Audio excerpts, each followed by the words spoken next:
But Numbers, the 20th chapter. You got there? Say amen. Amen. And it says, then the children of Israel, the whole congregation, came in the wilderness of Zin. Should have said the wilderness of sin. In the first month. And the people stayed in Kadesh. And Miriam died there and was buried there. Now there was no water for the congregation. So they gathered together against Moses and Aaron. And the people contended with Moses and spoke, saying, if only we had died when our brethren died before the Lord. Why have you brought up this assembly of the Lord into this wilderness, that we and our animals should die here? And why have you made us come out of Egypt to bring us to this evil place? It is not a place of grain or figs or vines or pomegranates, nor is there any water to drink. Notice right here, they're complaining, the constant complaining. Come on, God parted the Red Sea for these people. He did all these great things. And oh man, we're not like the Israelites. No, we would never complain. So Moses and Aaron went from the presence of the assembly to the door of the tabernacle of meeting, and they fell on their faces, and the glory of the Lord appeared to them. Then the Lord spoke to Moses, saying, take the rod, you and your brother Aaron, gather the congregation together, speak to the rock. Notice I said, what did I say? I said, speak, say, speak to the rock. Speak to the rock before their eyes. Notice he said, before their eyes, and it will yield its water. Thus you shall bring water for them out of the rock and give drink to the congregation and their animals. So Moses took the rod from before the Lord as he commanded them. And Moses and Aaron gathered the assembly together before the rock. And he said to them, hear now, you rebels. Did that sound like what God said? I know, I feel like saying it sometimes. I'm telling you, as a preacher at times, you represent the Lord. That's why I'm telling people right now, everyone say you want to be a preacher, you want to be a speaker, you want to be a shepherd. I'm telling you right now, those who teach will incur the stricter punishment. Amen? Because sometimes you say, I know what they need. I'm going to give them a word. I know what they need. The people have been in sin. I'm going to give it to them today, Lord. No, you won't. You're going to do what I tell you to do. And sometimes you can misrepresent God and what his intentions are based upon what you think. God will say, I don't care what you think. You preach for me. You do what I tell you to do. That's the way it works. It does. So get back to our story. Hear now, you rebels. Must we bring water for you out of this rock?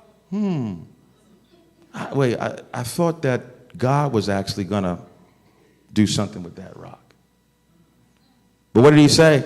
Must we bring water for you?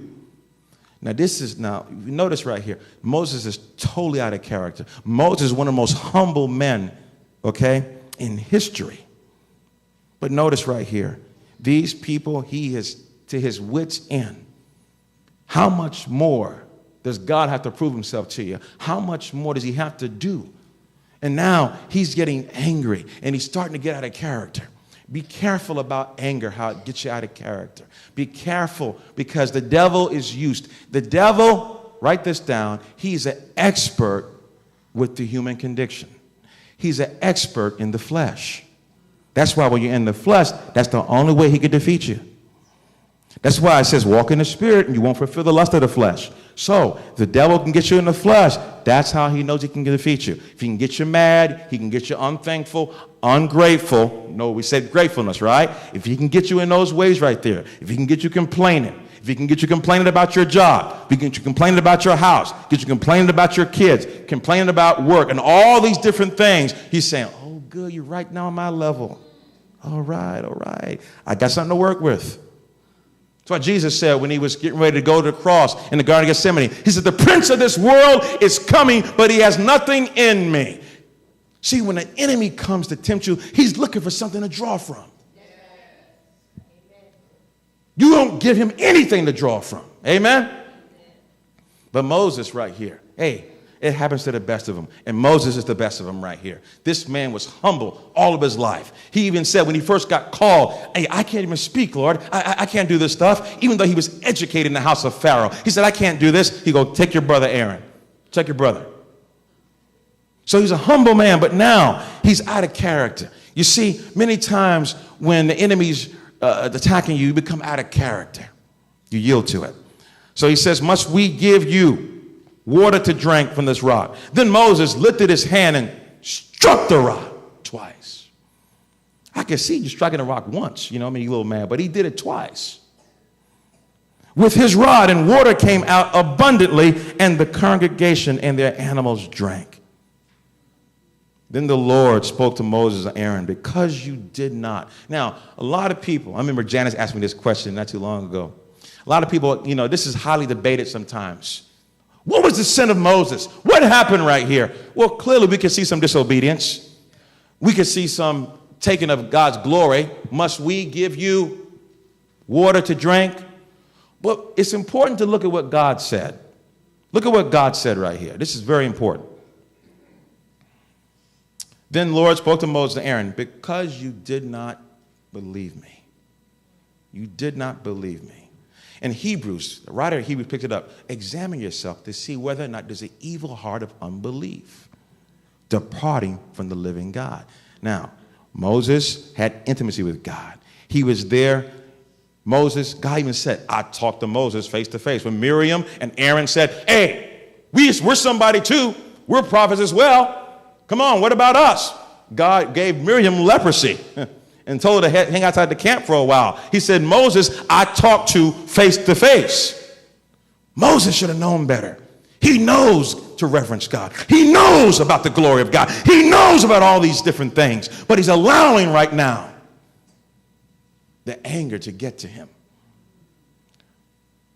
He goes, you didn't believe me. To hallow me in the eyes of the children of Israel. Therefore, you shall not bring this assembly into the land which I have given them. You're saying right here, that's unfair. Anyone thought that was unfair? Raise your hand. Come on now, think about it. You read it before? Yeah, come on, be honest. I said, this man has been following you, Lord. He's gone through a lot of stuff. He was with Pharaoh. He had a good life. He came out of it. He is messing with all these eggheads that wouldn't believe in you. And now he messes up one time and he can't go in. Now, I told you before, God takes his holiness very seriously. Notice the word here is hallow. Hallow. Probably Kadesh in the Hebrew right here. And it's saying, you didn't sanctify me in front of them. You didn't honor me as holy in front of them. You should have known better. For much is given, much is required, Moses. You've seen me. You've been in my burning presence. You know what it is to see my manifest presence. That's not going to be tolerated. God had to do that. He had to do it. Sometimes there are things that happen in your life and you wonder, Lord, all I did was one little slip up. I was good the whole rest of the time. God has to do it. He has to do it. So that person right here that's thinking about this, that's thinking about going astray, that's thinking about fooling around, that's thinking about saying, oh, I've been a good girl for all this time, but only one slip up and now I'm pregnant. I've been good all these years and one slip up, God, can't you? What about this girl? She's been hanging out with this one and hanging out with that one and she never gets pregnant. But what about me? I've been good. I've been going to church. I've been serving you and one slip up and look what happens to me. Oh, God does it to protect you. Many times when something like that happens, God's doing that. He allows it to happen because of love. He's saying, I'm not going to let you. You've been called on. I've called you by my name. So I can't allow you to do that. You got a higher standard you got to uphold. That's why, you ever got here, God talked to you. I remember when I was at work, I was working in Virginia Beach at another school. And all the teachers were there, and they were in the teacher's lounge, and a few things were kind of gray matter, shall I put, gray matter. You know what gray matter is, right? okay, I could do this right here because they're all doing this. And really, it's not really bad. But when I was about to do this thing right here, as they were doing, I heard this voice said, don't you dare.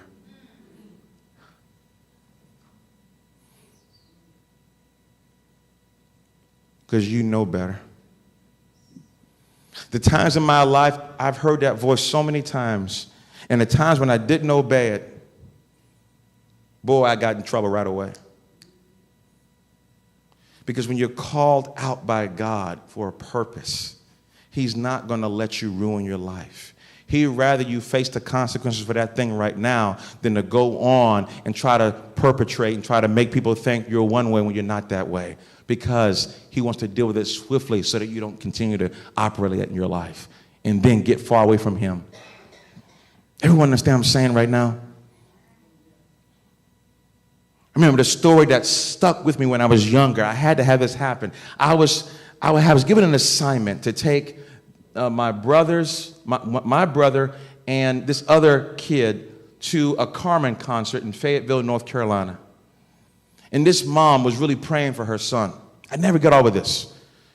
She was praying for her son and said, well, maybe if he goes to this Carmen concert, that Carmen will be able to get a message to him because I was not able to deal with him. And she said, please take him. I said, I'll take him. I got him.